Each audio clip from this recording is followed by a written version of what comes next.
आभा योजना लागू केली होती. ती योजना त्या योजनेमध्ये देखील बहुतांशी लोकांनी त्याचा लाभ घेतला.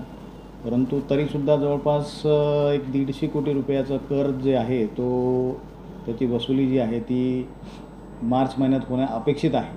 तर ती वसुली देखील योग्य गतीनं होत नाही आहे. त्यामुळं ज्यांच्याकडे मोठ्या थकबाकी आहेत अशा सर्व लोकांवर कारवाई करण्याचं महानगरपालिकेनं घेतलेलं आहे. ही कारवाई सातत्यानं सुरू आहे आणि मागील 15 दिवसापासून ही कारवाई तीव्र स्वरूपाची करण्यात आलेली आहे.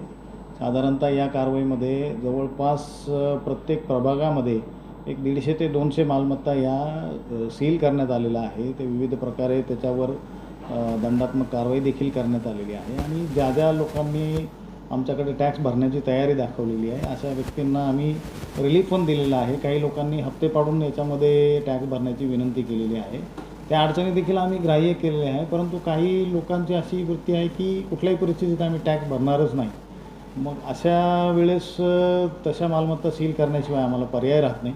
तर अशी ही मोहीम जी आहे ही 31 मार्चपर्यंत चालू राहणार आहे. जास्तीत जास्त टॅक्स वसुली करणे जेणेकरून पुढच्या वर्षीच्या ज्या काही अंदाजपत्रकामध्ये नमूद केलेल्या ज्या काही नागरी सुविधांच्या बाबी आहेत त्यांना हा निधी अपुरा पडू नये या उद्देशाने टॅक्स विभाग काम करत असतो. त्यामुळे अशा प्रकारची कारवाई जी आहे ती सातत्यानं चालू राहणार आहे. तरी माझी विनंती आहे की अशी कटू कारवाई टाळण्यासाठी करदात्यांनी त्यांचा कर हा वेळेत भरावा आणि महानगरपालिकेला सहकार्य करावं.